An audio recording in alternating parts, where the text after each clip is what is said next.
Auto lenders. They are absolutely transparent about absolutely everything. As New Jersey's #1 pre-owned car dealership for more than 10 years, Auto Lenders places every car through an intense 110-point inspection to ensure it's in like-new condition and lets customers know exactly where their vehicles are sourced from. Auto Lenders gives you the highest quality vehicles, unlike their competitors. And all this transparency helps Auto Lenders make sure you leave with a better car. For more information, call 888-305-5968 or visit www.autolenders.com. Keep My Office Clean is an emerging leader in providing office cleaning solutions in Morris County and its surrounding area.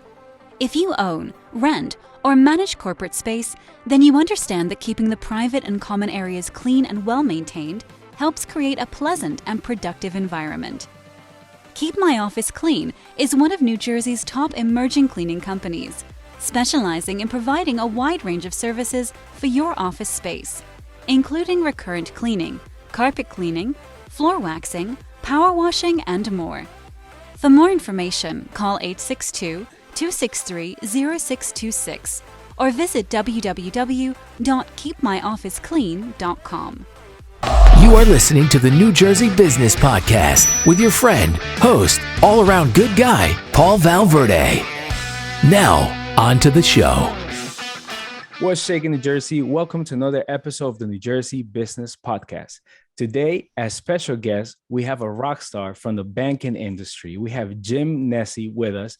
Jim, welcome to the show. Jim is the president and chief executive officer of Foundry Bank, headquartered in Rutherford, New Jersey. They have 17 branches throughout northern New Jersey. Jim, welcome to the show. Thank you very much for accepting my invitation. Well, Paul, it's great to be with you this morning, and I'm really excited to catch up, connect, and talk about the bank a little bit, and look forward to jumping in whenever you're ready. Awesome. Jim, well, first of all, once again, thank you very much for joining me today. I like our audience to know more about the banking industry. Our audience is made up of entrepreneurs and business owners, and oftentimes, sometimes there are misconceptions about what programs banks have available for businesses, what is convenient, what isn't convenient, and perhaps we could begin in there. We could begin talking about the banking industry itself and how the banking industry helps businesses. Sure. So banks are here to help, and I know you have an entrepreneurial client base. What I would tell you is to your constituents, find a small local bank to work with, a bank that meets your needs, but size is really important, especially when you run a small business. I think walking into a local branch and having a connection with somebody that actually works in a branch is more important to small businesses probably than big giant businesses. Having that connection, because when something troubling comes up, you need to borrow money. It's great when somebody knows who you are in the local office. So that would be my first recommendation: is make sure you build connections with small local community banks. And what do you think are some of the misconceptions that people often have, particularly business owners, about the banking industry or banks in general? Maybe, and I'll just speculate that banks don't care about their customers. I can tell you that banks really do care about their customers. We work probably as hard as any entrepreneurial client out there, again, your constituents, to try to bring in new customers. So building a relationship with somebody takes a really long time. To build trust takes a long time. So we put value into those relationships we form, especially with small business customers. So the misconception would probably be something along the lines of we don't care. And I can tell you that, especially the little banks, the banks, of our size, we're a $2 billion bank. We care a lot about our customers and how we connect with them every single day. I got to tell you, in preparation to today's podcast, I did thorough research on Foundry Bank.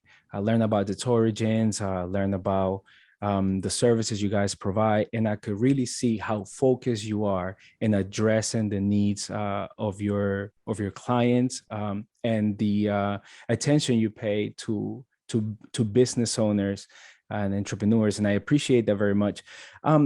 What would you like our audience to know about your company, about your bank? what I'd love for them to hear is we focus on zero friction. We try to remove all the friction points, all the annoyances maybe they experience at some of the other institutions of much larger scope and scale. We try to make it easy to bank with us.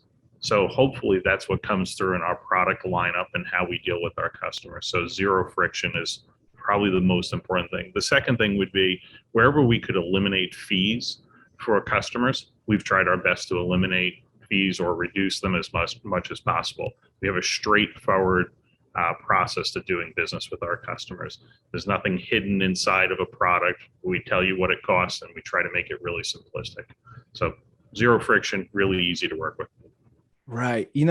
Talking to other business owners, those are some of the things they mentioned, right? There are often a wide range of fees, and oftentimes also actually what I've heard is that they're I guess for security reasons or fraud protection, oftentimes their accounts get blocked while they're doing transactions, etc. And in the case of something like that happening, say somebody who has an account with you and sort of fraud prevention, their accounts get blocked. What is the process they go through in order to get things back up and running again? Sure. There's always a few ways to work with our bank. I mean, from walking into one of our 17 locations, which is why we believe having a location where you can actually physically walk into is still really important today. Calling our 800 number or working with us via an electronic message system. We have a secure line that goes between your account on our app back into the bank. So there's several ways that you can work with us. We also have ATM machines throughout the state where you can actually pull up a live teller at some of our ATM machines, which we think is pretty innovative. So there's lots of ways to work with us. Fraud is real. It happens every single day, especially to small businesses. We do our best to make sure that the clients are fully protected, but making sure that it's an easy system to work with. But when fraud does happen, we have a number you call and we'll make sure that we get you right back on doing your business as soon as possible. That's great. Thank you. I appreciate that. Jim, what are some of the exciting things that are happening in your bank and your business right now that you would like everyone to know about? Sure. We continue to focus on small business. That's probably our number one priority is the small business customer. We're doing more with the Small Business Administration, the SBA. We encourage customers of ours to work with us to secure an SBA loan. We continue to build out our C&I lending products. So really, it's a business focus. That's where most of the energy is going today. But that's the exciting part of the bank right now. Yeah, I would think that your personnel, your staff, they must enjoy those conversations oftentimes with business owners, entrepreneurs coming in, with a dream, with a passion, something they want to pursue. And it is great that you alleviate the need in the area of banking in order to enable us business owners, entrepreneurs to carry on and keep on hustling, keep on crushing it, keep on doing what we're passionate about. Jim, what motivates you to excel? What drives you? Now I think what motivates me is trying to help my colleagues, my customers, my communities. I think in the beginning part of your career, it's probably a lot of inward things that drive you. And I think as you move along in your career, you start to look outward more and more. Making sure that my colleagues are successful really motivates me. Making sure the businesses and the consumers that we serve, we make it really easy. We make sure that banking is something that's important to them, but not taking up too much of their time. And then the communities. There's 17 communities that we're currently serving, making sure that we're giving back either through volunteering or through donations through our charitable foundation. So those are the big three for me right now. Yeah, thank you. I appreciate that. Without a doubt, I believe that you receive what you put out. Having a focus for helping others, it always, it's interesting. I was at a meeting not too long ago, and the president of this chain of clinics was saying that they shifted from trying to grow to just trying to help people. and they grew, right? And I think that's great that that's the focus that you're taking. And also as business owners, that's what happens when we start solving people's problems, when we are actually alleviating people's needs, we feel good, right? Because we're doing a service to someone, and also that enables us to grow as a business as well, and to bring value to the relationships, to business relationship, and also personal relationships as well. Jim, what do you wish you had known before taking your first management or leadership role? There's so many things I wish I knew. One of the things that I would tell you is it's always challenging. Being humble is so important. There's so many challenging days ahead of you. And as you progress in your career in management, I think it consumes more and more of you, as you take on more responsibilities. If I could tell my younger self how much it would actually consume, I might have been surprised. But yeah, I think it's sort of how much it becomes all of you, and you have to put your whole heart into it every single day. But it's great. I enjoy what I do. Yeah. I'm glad I do what I do. But yeah, you're always growing, always learning from others. I think those are some of the things I take away today. Certainly. Part of the services that we provide, we help people start their business from scratch. We help people run their business, providing digital marketing services, but we also have a coaching program. And something that we often happens is when people enter our coaching program, they think that all they're going to get is the tactics, right? I have to do A, B, C, and D in order to be successful. And it's like, hey, we tricked you, because it's not only like what you have to do, is who you have to be, right, as a person, because it's so difficult, and sometimes it's kind of it affects you when you compartmentalize your life, right? This is me in business, and this is me in my personal life. If you grow as an individual, you will grow more successful in business as well. You can't be organized and responsible at work and super disorganized and irresponsible in your personal life, right? You are one individual, and that connects to every aspect of your life. And I appreciate that you share the things that you would have liked to know before entering a leadership role. What perhaps you consider that was a setback that you encountered, or a difficult situation, and how do you went about overcoming that setback or that obstacle? There's nothing specific that comes to mind, but jobs are challenging, and I've had a couple of executive jobs. Whenever it gets really challenging, what I tend to focus on is slowing down, really thinking about the issue. Why is the issue occurring, and what can I do to improve it? And sometimes you can't always win, right? So can I come out with a compromise solution? Where's the best place to land? Those are the types of things that I take away. But just slow down, make sure that I'm understanding the issue and why it's happening. Those are some of the things that I try to go through emotionally. And I think you touched on it a little bit earlier. It's not about the tactics. Sometimes it's about you as a person, making sure you really understand what's going on. It's not always about you, or at least reminding myself it's not about me. Right. Yeah, that's so important.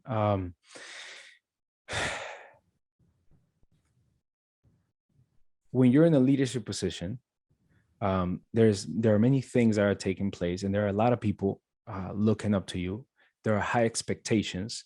Oftentimes that could be, that could be a little bit stressful for some people. And it's very important that you learn how to work with that, how to deal with that, how to work through that, accept some things, let go of some things, and certainly delegate a lot of things, right? Such an important thing in leadership. Jim, I'm interested to know, what role does company values or core values play within your operation? I think it's huge about how to operate, sending the message correctly to your staff, especially when you're in multiple locations. Our branches are several miles away from the headquarter location. How do you make sure you're instilling a code, an instructional manual for the people to operate under. And those are core values, the key principles to running your business, like being honest, being true to yourself, being true to your customers, making sure you're delivering value every day, being kind to your colleagues. I think we live that every single day. I think the other thing that we do as a corporation is we try to get rid of the things that aren't important, things that we thought were important but really aren't important. What's really important is delivering good quality service to our customers and treating each other really well. I was on a call earlier today with the chairman of the bank, and I said, most of what we need to know and learn, we probably learned before we were 10 years old. I think those principles probably apply in business as much as life. Yeah. Do unto others as you'd have done unto yourself. I mean, those are the keys, right? Like, just how do you want to be treated when you're out there consuming some service? We'll do the same thing when you're on the delivery end. Make sure you're doing the right thing for everybody. So those are some of the concepts that I try to instill in our colleagues. And I think it's your colleagues follow what you do. If you come in and work hard, I think people see that and say, hey, this is a company that I have to come in and work hard at. If you're kind of slacking, they feel that energy really, really fast. So, whatever you do, everybody's watching, make sure you're doing the right thing, and you'll get the people to work with you and come up with similar results. I love the fact, Jim, that you are so people focused, so focused on your clients, you're so focused on your team. What are some of the things, or the thing that makes you proud about Blue Foundry Bank? It's definitely the people. I love jumping on stage and seeing all the people, and everybody's smiling, and everybody will have a blue T-shirt on, and everybody is really living one message. Blue Foundry is here for you. What can we do for you? And that's our message, right? Like, making sure that it's working for our customers, and they treat each other here exceptionally well. So the thing I would tell you is, when I hire a new person, and I'll see them at a social event in a week or so after they get hired, they tell me it's different. They tell me that this is just one of those places everybody walks around smiling all day. So that makes me really, really happy. Right? We created a bank where people are smiling and they're happy to come in every day. And I think that's just an extension of the culture and the philosophy that we live under. Yeah, certainly culture is just such a game changer. Having a core value based company, core value based business, where people who are core value matched. I mean, they feel at home, they feel great, and I mean, nothing is better than going to work happy, like looking forward to go to work. Nothing is better. And it's simple, right? It's not that complicated. Who doesn't like to be happy? It doesn't have to be difficult every day. Like, get rid of all those things that are troubling to you. Leave those at the door when you get to the office. Let's smile for the next 8 hours or so and do our best to work together. Certainly. What would you consider to be your ideal customer, or like your customer avatar? What would that look like? What would that be like? I like that, customer avatar. I think that's kind of fun. I have to steal that or borrow it, use it in our day-to-day. Ideal customer. It's a small business. It's probably 1 to 50 employees. They are maybe 3 years old and they need some help. Ideally, they're borrowing some funds. They're trying to push their business to the next level. They're excited about their business. They're passionate about their business. They're local in their community.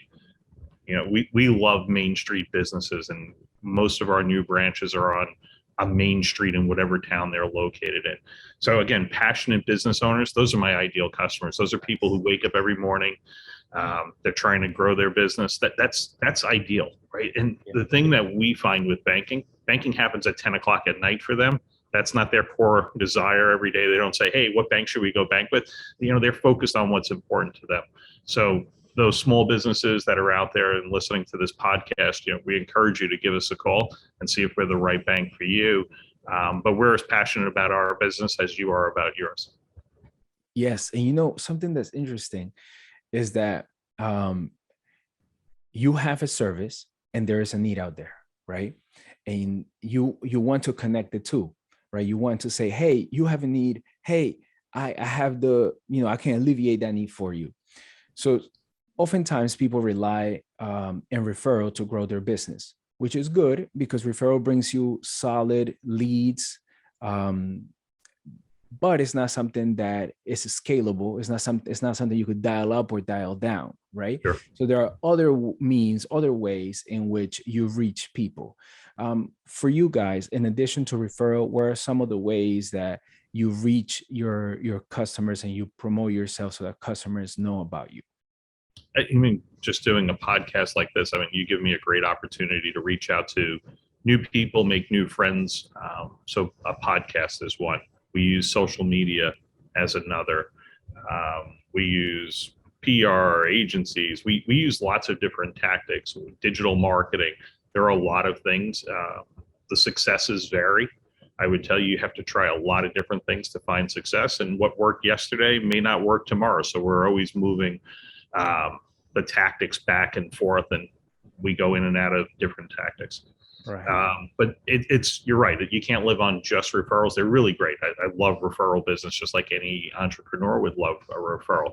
But you need a lot of referrals when you get to a certain size. So, and that's where I think getting people to understand your core values and what your company stands for, that's when it becomes really, really important. So when you hear Blue Foundry, hopefully you think what we want you to think. Blue is here for you, and that pulls through every single day. Thank you. I appreciate you sharing that. It's there's wisdom in what you said, that you have to try different things, and what worked today may not work tomorrow, right? Absolutely. Sometimes business owners, entrepreneurs, they will set up this system to bring clients, and it works until it doesn't work, right? And they don't realize that is something that you need to continually work, adjust, modify as things happen. Things change, products change, customer base change, things are happening around the world. You need to just adapt to that, remaining consistent to alleviating the need of your customers. I understand that at one point, right, within the business, you are looking for customers, and that's your main priority. Then you have those client attractions systems in place, and they're working, and you're adjusting as necessary. But then you get to a level in which talent attraction, it's really the challenge, right? So how do you attract talent? How do you retain talent? What things do you guys do that work for you? That's probably one of the most interesting questions that's out there right now. How do you attract and retain? Obviously, there's a lot of inflation out there. People are out. I think the employees in the driver's seat, they get to choose where they want to work. So the way I look at it, and the executive team here at the bank looks at it, is what kind of experience are you going to create for your employees? It's not just a job. It's a place that you come every day for 8-10 hours. What kind of experience is it going to be? Everything from the facilities to the culture, how we treat each other, that's all part of the experience. It's not just a Excel model, like how much can we get from you? It's really about, if I can provide a good place to come to work, they're happier.